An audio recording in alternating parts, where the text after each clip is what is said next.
Fala aí, galera, seja bem-vindo no ar, canal Perguntas. Aí, negócios, Paulão. Fala, guri, fazia Tava tempo com que saudade, você não hein, veio meu? aqui, hein, guri? Uhum. Caramba. Mas nossos vídeos estão no ar, hein? Nossos vídeos estão no ar. Aqui na América, não importa, tu rala, tu trabalha, até o guri tá trabalhando pra caramba, hein? Olha o visual. Olha o visual, guri. Teve exame no médico hoje? Eu ia falar de fezes, não ia ficar feio, né? Isso aqui são os preparativos pro Brasil, cara. Tem uma série de fotos hoje aí com nossos parceiros. Legal, nós vamos estar no Brasil quando? Já tem as datas certinhas? Vamos estar no interior de São Paulo, Franca, dia 17 de março desse ano. Um evento em Franca lá para toda a comunidade do interior de São Paulo, todo o pessoal calçadista, médico, todo o setor aí para saber um pouco da área, da área do mercado americano. Depois teremos dia 19 de março também, na mesma semana, em São Paulo, no buffet Vila Pare, lá com a Juliana Vila. E teremos participação na Hair Brasil, de 21 a 24 de março, no Expo Center Norte de São Paulo. Esperamos vocês lá no nosso stand. Muito legal. A participação ele está sendo bem humilde. Nós vamos ter um stand. Um stand grande. Brasil, bem Isso grande. Fala aí, Paulão. Bem-vindo, Paulo. Fazia tempo também, hein? Verdade. Agora estamos de volta aí. Estamos de volta. E hoje, peraí, vamos apresentar o nosso convidado especial. Você sabe quando fala especial tem um lado bom e um lado ruim, né? Eu imagino. Especial Anderson Ricardo. Fala, Anderson, bem-vindo. Muito obrigado pelo convite, Paulo. Obrigado, Thomas, o outro Paulo aqui também. É um prazer enorme estar aqui e espero poder contribuir para o programa aí e dar umas dicas importantes e legais aí pro pessoal que está nos ouvindo. E você viu que o Paulo já tem voz e locutor, e ele era locutor de rodeio. Dá uma palhinha do rodeio pra Olha nós. que legal, Cara, rodeio faz tempo, hein, cara. Rodeio. Ah, mas tem igual da Rodeio eu não vou bicicleta. lembrar mais não, cara. Mas eu comecei narrando rodeio com 10, 12 anos de idade, depois eu entrei pro rádio. E depois do rádio eu comecei a empresariar artistas no Brasil. Ó, E aí aí eu decidi um dia parar de empresariar artistas, depois que meus filhos nasceram e tomei a decisão para vir para cá. E estamos aqui. então vamos lá. Então vamos por que interessa, que nós temos 20 minutos, guri. É isso aí. Paulão, ô Anderson. Na verdade eu enrolei ele na resposta para não fazer a narração do rodeio, né? Porque eu não lembro É mais. verdade, não fez, né? Deixa pro final. Pronto. Tá. Vai ter que dar palhinha. Bora lá, Paulo. Anderson, rapidão, que todo mundo quer saber. De onde você era do Brasil, o que vocês faziam e por que decidiu vir para os Estados Unidos. Cara, na verdade é uma história um pouquinho longa, mas eu vou contar bem rápido aqui, porque eu sei que a gente tem tempo. Eu nasci numa cidade de 5 mil habitantes no interior de São Paulo, que chama Guaimbê. É uma cidade que fica entre Lins e Marília, que todo mundo me pergunta, eu falo Guaimbê, as pessoas não sabem o que é, de onde veio, enfim. É uma pequena cidade no interior de São Paulo e com 12 anos de idade eu abri minha primeira empresa, eu vendia desinfetante de porta em porta. E aí, com 14 anos, eu estava assistindo um programa de TV, e no programa um coach, naquela época tinha pouco, hoje tem um monte, mas o coach falou assim, olha, você que está me assistindo aí, você precisa ter meta na sua vida, você não tem meta. Eu pensei, pô, já tô velho, 14 anos, não tenho meta, né? Vou fazer uma meta. Aí o cara falou assim, ó, fecha o olho e faz uma meta. E não importa... Foi o coach ou o pastor? Não, o coach. Não importa o tamanho, que falou igual o pastor. Não importa o tamanho da meta, quanto maior, melhor, porque vai dar o mesmo trabalho de fazer uma meta pequena. Aí ele falou assim, ó, faz a data e faz uma meta. Eu falei, tá bom, então eu vou fazer aqui. Ó, que até 30 anos eu quero ganhar R$1 milhão. Boa, 1 milhão de reais até 30 anos, que eu tinha 14. Falei, tem bastante tempo, né? E aí isso me fez acabar tendo que pensar que na cidade lá com 5 mil habitantes eu não ia conseguir ter R$1 milhão de reais. Então, com 16 anos, eu tomei a decisão de ir embora para Goiás. Pô, Anderson. E aí eu fui para Goiás tentar R$1 milhão Mas por qual motivo reais. Goiás? Cara, então, eu vou ter que voltar um pouquinho na história. Foi porque quando eu tinha 6 anos de idade, 6, 7 anos de idade, eu nunca tinha saído de Guaimbê ali, a minha família não tinha muitas condições financeiras, eu nunca tinha saído. E eu morava numa fazenda, que lá eles chamam de sítio, tipo uma chácara, e era próximo da BR-153. A BR-153 é uma das maiores BRs do Brasil, e eu fui andando até lá. Eu saí de casa, eu fugi de casa, fui andando até lá, e na hora que eu cheguei na BR, eu fiquei encantado, que é aquele monte de carro passando pra lá, pra cá, pra lá, pra cá, e aí eu vi um senhor vindo de bicicleta, e eu perguntei pra ele, ó, pra onde vai essa estrada aqui? Apontei pro lado direito da estrada. Ele falou pra mim, vai lá pra Goiás. E eu fiquei com isso na cabeça, cara. Goiás deve ser um lugar bom, Quantos né? anos mesmo? 6 para 7 anos, a minha mãe fala. E aí, antes de completar 7 anos. E aí, quando eu tomei essa decisão, eu fiz essa meta com esse maluco lá que falou que tinha que fazer a meta e tal. Com 16 anos eu falei, cara, quer saber de uma coisa? Eu preciso ir pra Goiás, cara. E aí eu narrava rodeio e tinha um locutor lá em Goiás que chamava Ivan Diniz, eu gostava muito dele. E aí um dia eu tô fazendo, aí abri uma rádio comunitária na minha cidade e eu comecei a trabalhar nessa rádio com 15 anos. E um dia eu tô lá fazendo programa lá e tal. Cara, chega um cara lá na rádio e fala assim, tudo bem? Eu falei, tudo. Ele falou, cara, eu passo aqui na rodovia, eu sou caminhoneiro, eu passo aqui na rodovia sempre e escuto o seu programa e resolvi entrar aqui na cidade pra te conhecer. Ó, o dia que você quiser ir pra Goiás, você me avisa que eu te levo, que eu sou amigo do Ivan Diniz. Eu falei, fechou, né, cara?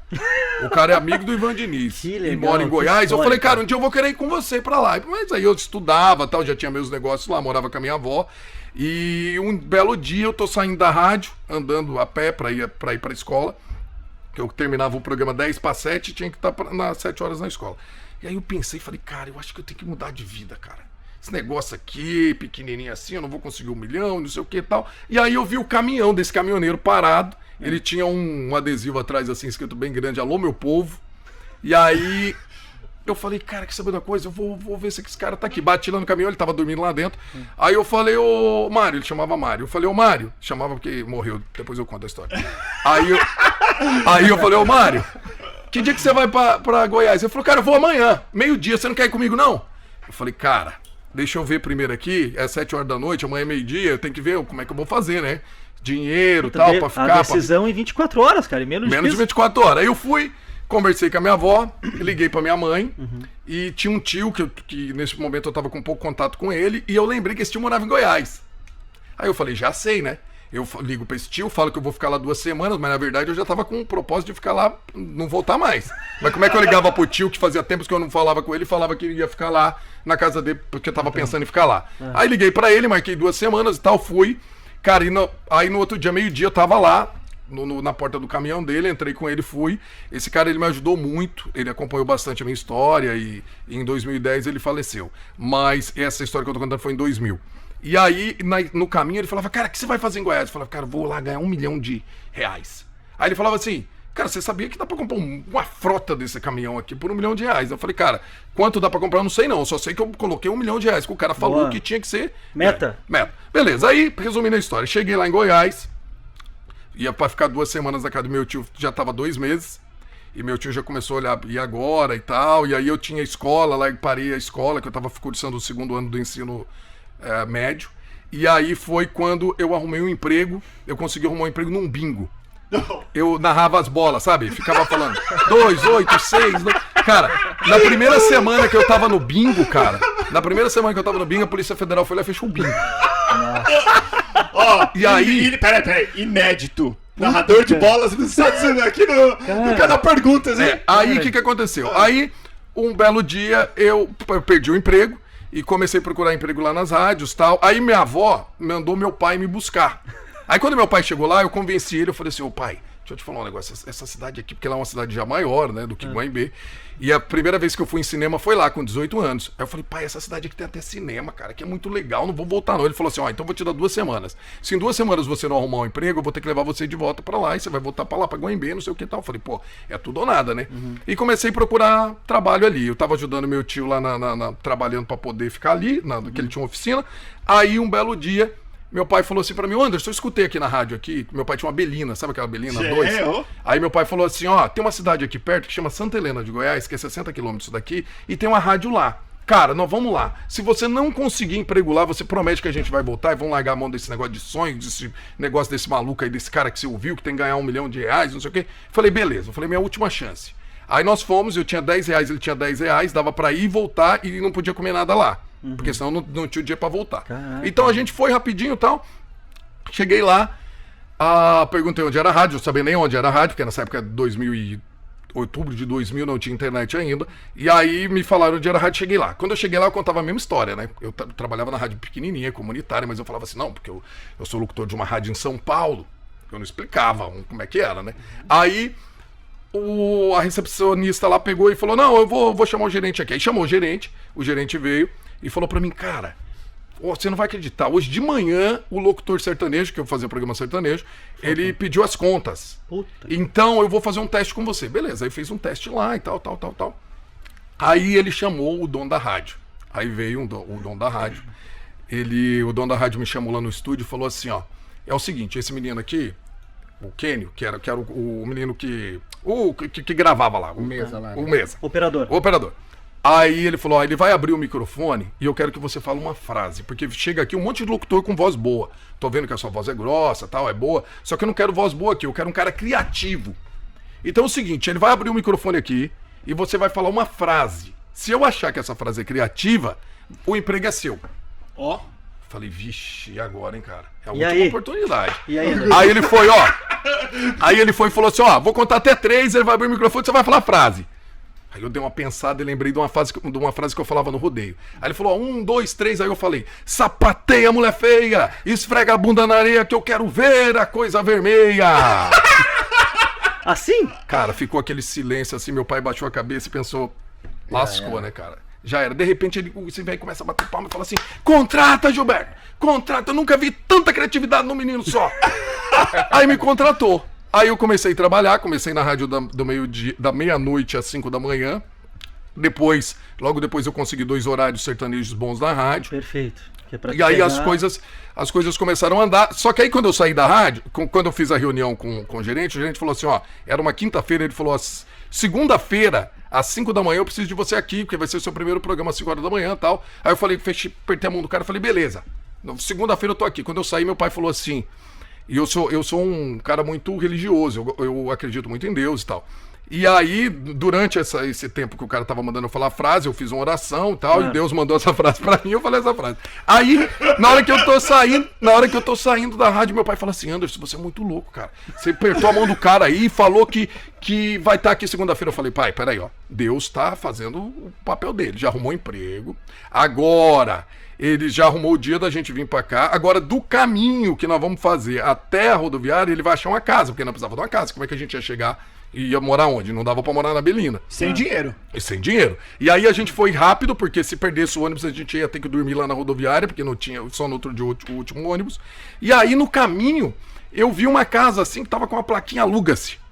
Tinha uma senhora na frente, eu falei assim, ó, essa casa tá alugando? Ela falou, tá. Eu falei, quanto que é? Aí ela falou, meio salário mínimo. Aí eu falei, pô, vou ganhar 2 salários, meio salário mínimo já dá pra pagar, né? Eu falei, ó, então tá fechado, hein? Eu apareço aqui no domingo à tarde pra já assumir a casa. Ela falou, tá bom. Aí foi, eu falei, ó, tá vendo? Deus já arrumou emprego, já arrumou a casa.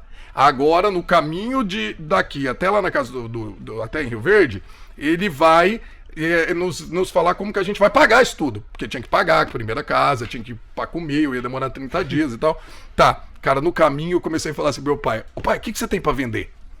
Aí ele falou, olha, pra vender, mas tipo agora, né? Porque precisava do dinheiro. Aí ele falou, ó, eu tenho a Belina, mas se a gente vender a Belina, e não vai vender a Belina tão rápido, a gente não vai ter como, né, mandar, deslocar e tal, se mover. Eu falei, o que mais? Ele falou, ó, eu tenho um violão que eu peguei numa conta uma vez que um cara me devia. Eu falei, ó, o violão já tá bom. E eu tinha uma bicicleta. Aí eu peguei a bicicleta e o violão, vendi pro meu tio e conseguimos levantar na época um salário mínimo, que era R$150. No domingo a gente tava lá, paguei metade do coisa da mulher. E aí falei pro meu pai assim, não, pai, daqui 30 dias nós vamos receber e as coisas vão melhorar. Cara, na semana de receber, meu pai falou assim, Anderson, então, cara, acabou as coisas de comer aqui e tal, você vai receber. Eu falei, não, vai. Pelo que eu entendi lá, essa rádio aí não atrasa não. Vai dar dia 10 lá, o cara vai pagar. Cara, chegou dia 10, o cara faz uma reunião lá na rádio e fala assim, ó, gente, vocês que estão aqui muito tempo sabem, né? A gente nunca atrasou, mas um cliente grande nosso, a prefeitura aqui do lado não pagou. Então, assim, eu queria pedir desculpa, eu não vou pagar agora, que eu vou pagar os 2 meses daqui 30 dias. Então, daqui 30 dias eu pago esse. Rapaz. Putz. Aí, o que aconteceu? A gente comeu manguinha verde, sabe? Manga verde... Caraca, velho. Manga verde refogada. 1 mês de manga verde refogada com macarrãozinho cabelinho de anjo. Aí, depois as coisas começaram a andar. Aí, eu fui pra outra rádio. Depois, eu fui na verdade, eu recebi uma proposta para ir para outra cidade, que o filho do dono dessa rádio estava abrindo uma rádio em Caçu, que é em outra cidade. E aí, em Caçu, eu comecei a desenvolver outros trabalhos lá. E trabalhei de assessor de imprensa, da Câmara, de vereadores, de prefeitura. Depois eu mudei. Mas sempre na área de comunicação, o tempo inteiro. Sempre na área de comunicação. E aí eu comecei a fazer evento também, shows e tal. E aí depois eu fui para Mineiros de Goiás, que também é em Goiás. E um dia eu tô lá em Mineiros, Aí sempre aquele negócio batendo do 1 milhão, do cara lá. Nessa época eu já tinha 22, 23 anos e ainda não tinha, Tá chegando, né? não tinha nem 10 mil reais guardado ainda. Tinha um carro que era financiado e só. E aí eu falei, cara, preciso fazer alguma coisa, o que eu faço e tal. Aí eu tive a ideia de começar a abrir uma empresa para vender shows na região. Então eu ia no prefeito e falava, ó, você vai fazer o seu evento aí, eu tenho esse portfólio aqui de artista. Ligava pro escritório dos artistas em São Paulo e comecei a apresentar esses artistas e comecei, um belo dia, um menino da rádio, porque aí eu nessa época eu já era diretor artístico de uma rádio, lá em Mineiros, e fazia esse trabalho de vender shows. Aí um dia um menino chegou em mim, um menino que trabalhava na rádio, e falou pra mim, cara, escuta essa música aqui. E colocou um fone no meu ouvido e eu comecei a ouvir uma música, que era um menino de mais ou menos 13, 14 anos de idade, cantando uma música. O nome desse menino estava escrito lá na música, o Gurizinho, no CD, e o nome da música era Falando Sério. E aí eu ouvi esse negócio e falei, cara, mas não tem qualidade essa gravação e tal. Cara, tá. Aí um belo dia eu chego pra vender um show numa cidade e a prefeita fala assim pra mim, nossa, minha neta tem adolescente, 12 anos, tá doida num cantor aí que chama o Gurizinho, você não tem o show dele não? Mentira, cara. Aí eu falei, olha... Mas ele tocava em rádio já? Tava tocando numas rádios, depois eu vou te contar como que tava contando, mas já tava tocando numas rádios. Aí o que aconteceu? Eu falei assim, pô, preciso pesquisar quem é isso aí, né? Aí eu fui fazer um flash, sabe o que é um flash ao vivo nas rádios? Que fica lá na porta da loja falando, vem aqui porque tá com a promoção da geladeira, tal. Eu fui fazer um flash, e aí eu encontrei o outro menino da outra rádio, e ele tava com o som do carro ligado, e na rádio tava tocando o Gurizinho. Aí eu falei assim, cara... Esse menino aí, eu não tô tocando lá na minha rádio, não, cara. Veio lá o cara falar pra mim, eu achei esse negócio que ele falou, cara, diz que tá estourado pra tudo quanto é lugar, diz que é um menino, não sei da onde aí, que gravou uma musiquinha no violão, e aí alguém botou essa música na internet e ela tá tocando. Eu falei, é mesmo, cara? Ele falou, tá bom. Aí a prefeita me liga um dia e fala assim, Anderson, cara, não vai ter jeito, você vai ter que contratar esse gurizinho, eu prometi pra minha neta que eu vou trazer esse gurizinho aqui no aniversário da cidade, você não vê como é que faz e tal, eu tenho 25 mil pra pagar no show. Aí eu falei, ô prefeito, eu não sei quanto que é, mas vou ligar tal. Aí eu liguei num telefone, não, aí eu pesquisei, não achei lugar nenhum, só tinha essa música. Aí na época tinha o Orkut, eu mandei uma mensagem no Orkut pro menino que eu achei escrito gurizinho. Aí ele mandou de volta e falou pra mim, meu nome na verdade é Luan Santana, eu tô começando aqui no interior, aqui no Mato Grosso do Sul, e eu vou te mandar o nome da menina, que é a compositora da música, que tá fazendo trabalho de empresária minha aqui e tal. Aí mandou dessa menina, aí eu ligo pra menina. Oi, tudo bem e tal, pra moça, né? Tudo bem e tal. Aí ela falou, eu falei tudo, ela falou, quanto você quer pra fazer um show aqui em Mineiros? Eu perguntei pra ela, e era 650 quilômetros de Campo Grande, onde eles moravam. Aí ela falou, R$2.000. Eu falei, nossa, mas R$2.000 não vai pagar nem sua van pra vir pra cá. Eu falei, faz o seguinte, eu te dou 5 mil. Ela, nossa, 5 mil? Por que você tá sendo tão generoso? Eu falei, não, porque na verdade a prefeita aqui falou que queria pagar 25, mas eu falo pra ela que eu consegui mais barato por 10, fico com 5 e te dou 5. Ela, não, ótimo, beleza, não sei o que. Aí foi fazer o show. Tá, aí o show era dia 2 de novembro de 2007. Cara, eu nunca vi um negócio daquele. Era menina desmaiando, aquela confusão, aquele monte de coisa acontecendo e tal. Aí... um senhor lá chegou em mim e falou assim, do nada, o cara chegou em mim e falou assim, deixa eu te falar uma coisa pra você. Esse menino aí é menino assim, de sucesso, de ir pra Faustão, de ir não sei pra onde e tal. Por que você não começa a empresariar ele? Eu falei, cara, mas empresariar esse menino e tal. Aí foi, um belo dia o pai dele me ligou, dizendo que tinha brigado com essa empresária lá, e se eu não queria ser o empresário dele. Só que eu tinha que parar todas as minhas outras coisas. E eu ia em busca daquele negócio lá do 1 milhão que eu prometi lá, que o cara fez eu prometer. Mas 1 milhão tava ali, né? Eu não sabia, né? Mas... Pera que tá bom o negócio. Eu não sabia. Aí eu mudei então para Campo Grande. No começo, dia 2 de janeiro de 2008, eu já estava morando em Campo Grande. Comecei, eu tinha conseguido juntar R$45 mil para 1 milhão, vendendo os shows de outras duplas.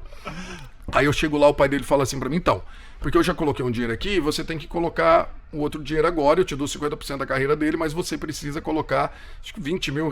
Aí eu pensei, eu tenho 45, até o menino virar, porque ainda não estava virando nada, até não estava dando dinheiro, até virar eu guardo, né, o dinheiro aqui. E nessa época eu era casado com a minha primeira esposa, hoje eu sou casado com a Jéssica, que é a segunda esposa. Aí eu comecei a trabalhar. Quando foi 6 meses depois, ainda não estava dando dinheiro. E eu fui no banco e eu tava com R$150 daqueles 45 mil que eu tinha. Aí a minha primeira esposa olhou e falou assim, ó, deixa eu falar uma coisa pra você, esse negócio aí só acontece em filme, tipo 2 Filhos de Francisco. Na vida real isso não acontece não. E aí ela pegou e foi embora, voltou pra Mineiro, separou de mim, eu fiquei sozinho lá. E aí, depois eu comecei a trabalhar, as coisas começaram a acontecer, porque assim, se eu ficar contando tudo aqui vai demorar muito. E aí eu fiz várias coisas. Mas era um risco. Tu tinha que... Total, total. E aí eu comecei e desenvolvi vários trabalhos e comecei a ter várias ideias e tal. Foi isso em 2008. Quando foi em 2009, a gente já tinha conseguido juntar um dinheiro. E aí então eu peguei todo o dinheiro que a gente tinha e investi num DVD em Campo Grande, no Mato Grosso do Sul. Do Gurizinho. Que é o Luan Santana. E nessa época, a gente ainda não tinha a empresa aberta, era tudo no nome da minha pessoa física. E eu fui fazendo as dívidas do DVD no nome da minha pessoa física. Quando chegou no dia do DVD, eu tinha quase R$1 milhão devedor. Eu ia fazer 27 anos.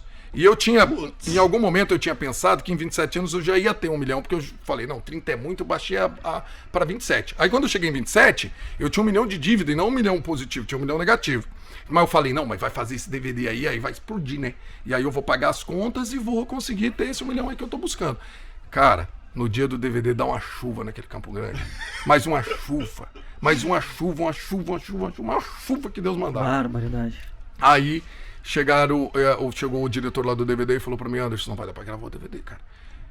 A gente, sei lá, mas não dá pra gravar. Eu falei, cara, você tá de brincadeira, bicho. Eu tenho devendo quase 1 milhão aí, bicho. Vai ter que fazer esse DVD. Aí porque como era num local público, não sei se alguém de vocês conhece Campo Grande, tem um parque lá, a céu aberto bem bonito, que chama Parque das Nações Indígenas. E era lá nesse lugar, é tipo um anfiteatro aberto. E aí, o cara da prefeitura chega em mim e fala assim, ó, e tem outra. Hoje de noite você tem que desmontar tudo isso aqui, porque terça-feira vai ter um evento aqui do Sesc, e tem que estar tudo aqui, que eles vão montar um circo e não sei o quê. Eu falei, não, cara, eu vou ter que transferir isso aqui para outro dia. E quarta-feira, era no domingo, na quarta-feira era feriado, o dia do aniversário da cidade, e eu pensei em mudar para terça, que era o dia a véspera do feriado. Sim. Aí ele falou para mim, não vai dar não. Aí eu ligo pro prefeito da cidade. Ô prefeito, o que aconteceu é o seguinte aqui, tá chovendo, eu tô com um problema aqui, eu tô com quase 1 milhão de dívidas, eu tenho que fazer o DVD de qualquer jeito. Eu posso transferir a data para terça-feira? Aí ele falou assim, olha, por mim não tem problema, mas a presidente do Mato Grosso do Sul do Sesc, você tem que falar com ela. Aí eu ligo pra essa senhora, que é a presidente do Mato Grosso do Sul lá do Sesc. Ô, minha senhora, tudo bem? Então, ó, tô com um problema aqui. Choveu e eu precisava transferir pra terça-feira. Ela, de jeito nenhum. Não, porque o Sesc Nacional vai montar um circo aqui, eu não posso fazer isso, que eu não sei o quê. Eu falei, minha senhora, mas é um problema aqui de vida ou morte, eu tenho que mudar isso aqui, não sei o que e tal. Quando é o evento da senhora? Não, é no outro domingo, mas eu tenho que começar a montar na segunda. Eu falei, não, muda pra quarta-feira. Ela, não, desligou o telefone na minha cara. Aí eu liguei pra esse cara da prefeitura e falei pra ele, bicho, me leva lá na casa dessa mulher. Aí fui lá, bati lá um domingo de manhã na casa dela e falei pra ela, olha, a senhora não tá entendendo, eu preciso que a senhora muda. Que a senhora mude. Imagina a tua cara, a senhora não tá entendendo, eu preciso que a senhora mude essa data. Ela, não tem jeito, o senhor que não tá entendendo, você que não tá entendendo. Eu falei, minha senhora, eu falei uma coisa pra senhora, eu abracei ela e comecei a chorar. E falei, eu tenho 1 milhão de dívida. A senhora sabe que a senhora já encontrou alguém que tem 1 milhão de dívida? Sou eu. Ela ficou com dó de mim e falou, tá bom, então faz o seguinte, então você, na quarta-feira de manhã, tem que entregar tudo pronto pra mim. Eu falei, não, vou botar 100 peão lá, 100 caras lá, os chapas que eu já contratei, os caras vão limpar tudo, vai arrumar tudo e vai fazer tudo. Tá bom, eu fico, beleza. Aí eu cheguei lá e comuniquei todo mundo, tinha mais de 200 pessoas lá, porque eu tinha trazido convidado do Brasil inteiro pro evento, que não ia ter. Chamei todo mundo e falei, olha, nós transferimos a data pra terça-feira, nós vamos fazer o DVD e tal. Aí chegou o cara do som e falou pra mim, ó, pra ficar mais 3 dias eu preciso de mais 20 mil. O outro eu preciso de mais 100. No final das coisas, aumentou 300 mil a minha dívida. Pra deixar tudo lá montado até terça-feira. Aí eu falei, mas pelo menos vai fazer o DVD, aí o artista vai explodir, né? E aí não vou pagar tudo isso aí, não vai ter problema. Só que aí o meu produtor na época, que trabalhava comigo, o Márcio, chegou em mim e falou assim, Anderson, eu tô vendo você falar aí que mudou pra terça, só que tem um problema, cara. Nós temos um show terça-feira lá em Goiatuba. Putz! Que é lá em Goiás, cara, é longe pra caramba, dá 1.300 quilômetros daqui. Aí eu falei, puta, cara, Aí eu saí na chuva pra pensar. E aí eu conversando com Deus, assim, que como eu falei pra você, eu oro muito, faço muitas orações e tal. Saí na chuva pra fazer oração. E aí eu vi um avião passando assim. Eu falei, já sei, eu alugo um avião, né? Eu tinha vendido por 30 mil o show lá, eu falei, quer saber da coisa? Se eu cumprir lá e não se queimar lá na região, já tá bom, né? Não, a dívida só cresce, né? Aí, cara, fui lá pro aeroporto pra alugar um avião. Quando eu cheguei lá, bati lá no hangar lá, falei pro cara assim, ó, você tem um avião pra alugar? Ele falou, tem, esse aqui cabe 6 pessoas. Eu falei, não, você não tá entendendo. Eu preciso de um avião que caiba 16 pessoas. Porque tem a banda, não sei o que. Ele falou, cara, 16 pessoas, você não vai achar, não. Ele falou, ó, tem um cara ali que tem um Bandeirantes. Vocês já viram falar o que é um Bandeirantes? Sim. O Bandeirantes é o primeiro avião da Embraer. Os pilotos brincam que é a Kombi da aviação. E aí ele falou assim, ó, tem um Bandeirantes ali. Aí eu cheguei lá pra ver esse Bandeirantes, tinha uma hélice só de um lado, que ele é um bimotor. Do outro lado não tinha hélice. Aí eu falei, cara, mas ele voa? Aí o cara falou assim, não, voa, é porque o mecânico tá fazendo uns ajustes ali e tal, mas amanhã tá. Aí beleza, fechei o negócio por 12 mil, então aqui calculando na cabeça. 12 mil, se eu conseguir 18, pelo menos eu já tenho 18 mil pra baixar o negócio aqui. Cara, beleza, aí fomos pro show. Não, aí tinha outro problema. Na terça-feira eu tinha que transferir de terça pra segunda. Só que na segunda, quando eu liguei pro prefeito de Goiatuba pra falar que eu ia mudar, ele falou pra mim que tinha na segunda-feira um show do Teodoro Sampaio lá. Então eu tinha que trocar o show do Teodoro Sampaio pra terça também, pra poder trocar o meu. Aí eu ligo pro do Teodoro Sampaio. Expliquei a história pra ele entendeu, mudou os shows, beleza. Na segunda-feira, eu estava completando 27 anos de idade nesse dia, eu lembro que eu pensava assim, cara, que aniversário complicado, hein? Aí tá. Aí nós fomos lá pra Goiatuba, deu tudo certo, pousou o avião direitinho, o avião voou bem, foi certinho. Cara, na volta, na hora que a gente tá voltando, me liga o produtor, o Márcio, e fala assim, Anderson, a gente só esqueceu de fazer um pequeno ajuste aí na logística. Todo o nosso material, violão, todo esqueci a palavra em... Os instrumentos. Os instrumentos, tudo. Tá aí, você precisa trazer no avião, senão a gente não vai conseguir gravar o DVD. Aí para o nosso caminhão do lado e começa a entrar coisa no avião. E coisa. Eu tô vendo o piloto assim meio nervoso, coçando a cabeça. Eu cheguei lá e falei, comandante, tem algum problema aí? Ele falou, então, deixa eu te mostrar um negócio. Esse avião aqui é um avião muito antigo, então ele não tem... eu não consigo ver quando o quanto de peso tem nele lá pelo painel, que os novos já tem. Mas ele tem um negócio aqui que chama pau de carga, que você tem que ir lá olhar o ferro, se o ferro tiver não sei quantos centímetros do asfalto, ele não pode decolar. Que a bunda bate no chão. Cara, quando eu fui olhar, esse ferro tava enfiado no chão assim. Aí eu falei, mas tem algum problema se esse ferro tá ali muito perto do chão? Aí ele falou, ó, o problema é só na decolagem. Eu te falo, se eu decolar esse avião, eu poso. Aí eu falei, nossa, cara, mas tem muito... Não, se eu decolar, eu poso. Faz ali a sua oração na decolagem. Beleza. Cara, aí gente em cima dos cases, sabe? Puta! Porque não cabia, não tinha lugar pra todo mundo, aquela confusão. Dentro do avião, aí tá bom. Aí vai o avião. E não sei se alguém de vocês já entraram dentro do Bandeirantes. O Bandeirantes, na hora que ele tá decolando assim, naturalmente ele dá uma baixada e depois ele sobe. Cara, eu tava sentado assim do lado de uma Beck, uma menina que trabalhava com a gente. E aí ela falou, você tá suado? O que tá acontecendo? Eu falei, ó, só reza. Não faz pergunta, não, reza. Aí tá bom, aí o Bandeirantes vem. Aí ele dá uma baixadinha assim, rapaz, naquela baixadinha.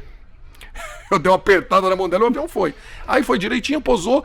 Aí quando chegou no dia do DVD na terça-feira, um sol bonito, cara. Eu falei, opa, é hoje, né? O sol bem claro, bonito, tudo. Nesse dia, tava tendo outros eventos na cidade. Era o último show do Michel Teló pelo Tradição. Tava tendo várias coisas. Então tinha aquela dúvida se ia dar gente ou não no DVD. E se desse bastante gente, eu já tinha um contrato fechado com a Som Livre. Que eu ia lançar, que eles já iam começar a fazer uns programas na Globo e tal, mas tinha que ter o DVD. Aí, era mais ou menos umas 7 horas da noite, o DVD tava marcado para as 8, eu tô lá no show lá e tinha assim umas 10 fãs lá na frente, assim. E o lugar era para 60, 70 mil pessoas. Esperando o guri. Aí eu falei, cara, deu ruim, né, bicho? Eu falei, deu ruim, as pessoas não entenderam que vinha e tal. Aí eu fui tomar banho, fui me preparar no hotel e tal. Na hora que eu tô subindo a principal avenida lá de Campo Grande, eu tô vendo muito ônibus vindo com muita gente. Aí eu tava junto com o Luan, e o Luan preocupado se ia dar gente ou não ia dar gente. Aí eu perguntei pro motorista assim, esse monte de gente descendo aí é pro show, né? Aí o motorista da van falou, nada, esse povo aí tá indo pro shopping, porque amanhã é feriado. Eles estão indo pro shopping. Eu falei, nossa. Mas tá bom, aí fomos, na hora que a gente voltou, que a gente tá vindo assim por cima porque como eu falei, é um anfiteatro, a gente tava vindo com a van pra poder ir por trás do palco lá no camarim. Uhum. Eu falo assim pra mãe dele, Marisete, abre aí e dá uma olhada pra ver se tem gente. Na hora que ela abre a cortina, ela começa a chorar. Aí eu pensei assim, gente, será que ela tá chorando porque não tem ninguém? Ou é porque tem gente. Aí na hora que eu abri, tinha gente, deu mais de 85 mil pessoas. Teve que fechar o parque porque não cabia mais gente. Depois lançou o DVD. Aí eu consegui pagar a dívida toda. E a gente começou a ganhar dinheiro. E menos de 30 anos eu tinha mais de R$1 milhão. Aê, parabéns! Obrigado. Isso que eu só perguntei... Por que ele veio para os Estados Unidos, né? Aí depois disso, eu falei que a história era longa e aí eu encurtei bastante parte. Aí, Não, mas legal se saber, perguntar o cara. resto, né? Vou ficar aqui o dia Não, inteiro. e outra coisa, rapidinho, deixar bem claro aqui, ó. Um menino de 7 anos. 7 anos que você tinha quando você ouviu o coach?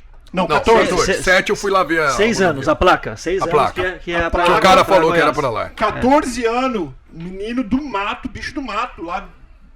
É ou não é? Interior de Colocou São na Paulo. cabeça que antes dos 30 anos ia fazer R$1 milhão. E fez. Isso. Aí com 30, há 3 anos atrás, hoje eu tô com 37, com 33 para 34, foi quando eu tomei a decisão de sair do show business, sair do mercado de música. Nessa época eu já estava empresariando outros artistas. E então eu vendia as empresas que eu tinha e decidi mudar para cá, com os meus filhos e a minha esposa. Entendi. Então nós chegamos aqui Parabéns, em agosto de né? Parabéns. 2016. O começo não é fácil como a gente, né? Todo mundo pensa, né? Aqui é um recomeço, né? E aí aqui, é exatamente isso que Você eu ia zera a falar vida, aquela hora, né? você Então, zera a vida. agora eu preciso que você dê uma acelerada. Não que você foi devagar, mas que você foi em todo quanto é lugar. Quando você veio pra cá, você falou, bom, por que Orlando? Por que você escolheu Orlando? Na verdade, eu tinha um amigo que tinha uma casa aqui, nós viemos primeiro aqui e foi por isso que a gente escolheu aqui. Amor à primeira vista. Foi, a gente gostou e tal. Aí você falou, bom, vou fazer o que pros Tô Estados tentando agora Não, responder e as perguntas totalmente com um 3. ramo diferente. Não, então, aí você falou, bom, vou pros Estados Unidos. Vou fazer o que lá? Como que eu vou trabalhar? Você fez essas perguntas? Fiz bastante essas perguntas, mas na verdade eu sempre entendi que um empreendedor, ele tem empreendedores que ele não é só de uma área, ele pode ir passando por Outros áreas. setores. Em outros setores. Foi quando eu tomei a decisão que eu queria comprar uma empresa de serviços aqui. E aí foi quando nós compramos os ativos de 2 ou 3 empresas e montei essa empresa que a gente tem hoje, que é a Foco of the Nile. Depois eu abri uma segunda empresa, que é a Migalu, que nós temos hoje, que é a primeira empresa dos Estados Unidos a prestar serviço de aquecimento de piscinas. Só, para residencial volta um e pouquinho. comercial. A tua companhia é sobre venda de piscinas, é isso? A gente tem 2 Constrói empresas. Eu piscinas. tenho 2 empresas hoje. Eu tenho a empresa que é a Falcon of the Nile, Que é? a gente constrói piscinas comerciais para water parks, para parque aquático, para resorts, e também faz todas aquelas coisas que tem no water park, slides, aquelas. Não tem Aquele nada splash residencial, pad. só comercial. Só residencial. A nossa Suporte Só comercial. comercial. Só comercial. A outra, que se chama Migalu, é residencial e comercial. Ela é a primeira empresa dos Estados Unidos que presta um serviço de aquecimento de piscina. Porque hoje, tá. se você quer hoje aquecer a piscina da sua casa, você tem que comprar um aquecedor, que custa 3, 4, 5 mil instalado. E aí, com esse serviço, você paga uma mensalidade, eles vão, montam. Ah, você aluga, então. Como se fosse um É como aluguel. se fosse um aluguel. Cara, não conhecia isso, não te explica. Explica sobre isso, porque é interessante. Nessa empresa eu tenho um sócio que no Brasil ele fazia isso que se chama Rubens do Amaral Júnior, que ele fazia isso com equipamentos para empresas de comunicação, tipo para Vivo, ele alugava. Então quando ele contou essa história para mim, eu tive essa ideia, chamei ele para ser o sócio dessa empresa. Essa empresa tem mais ou menos 1 ano, já tem aí mais ou menos uns 300 clientes fixos que pagam todos os meses e eles não têm nenhuma dor de cabeça, porque o equipamento não é deles. E que living, tipo né? de aquecedor? É o aquecedor gás, elétrico, a gente não usa gás, Elétrico. apenas elétrico. Então, um elétrico custa em torno de 4 pau. 4, 5 mil, um E bom tem aquecedor elétrico. Uma vida útil de quanto tempo, mais ou menos? Mais ou menos de 5 anos. Depende da garantia de cada fabricante. E mais quanto ou menos que 5 sai anos. um aluguel assim por cima? Começa em $98 $100 por preço mês. de um- começa. Numa limpeza de Porque uma piscina. vai que tem a dimensão. depender do tamanho do aquecedor que vai ter que colocar lá. Quantos BTU, aquela coisa toda. Isso. O principal mercado hoje é o mercado de vacation. Porque como é um serviço, quem tem casa de vacation consegue descontar isso do imposto de renda, porque é um serviço, não é uma compra. E ele consegue também, sem colocar o dinheiro na frente, aumentar o faturamento dele. Porque como vocês sabem, quando você vai alugar uma casa, ele pergunta lá se você tem um aquecedor de piscina, aumenta 30, 40, 50 dólares por dia. Então ele começa também, o dono da casa é rentável para ele, porque ele começa a ganhar dinheiro sem colocar o dinheiro na frente. Então no Vacation, a Property Manager, ela pode dizer se ela quer o equipamento na piscina ou não, ou quando ela quer você bota logo, ou ela é obrigada a fechar tipo já 12 meses. Então, tem alguns programas, tem alguns programas, vai depender do programa, mas eu acho que no mínimo é 1 ano que você precisa ficar. Legal. Mas tem alguns programas, porque assim, é uma instalação, ele vai fazer parte, claro. Não dá pra ficar tirando todo final de semana e levando pra outro lugar. Legal. Tá? Boa, né? Bom. A parte dos stands foi mais rápida do que... Não, mas cara, eu gostei. Não, A Eu história perguntei é se linda. podia falar aí, Vamos você lá. falou. Não, A parte Anderson, dos States, você faz um fase 2 e grava só... é verdade. E o Anderson tá sendo bem conservador. Como é conservador? Humble? Como fala humble? Humilde. Bem humilde, porque ele tem contrato com os parques temáticos aqui de Orlando. Quase todos os parques temáticos usam o Legal. serviço da empresa do Anderson. Isso, e a gente está envolvido também nas construções de novos parques aqui, de novos hotéis.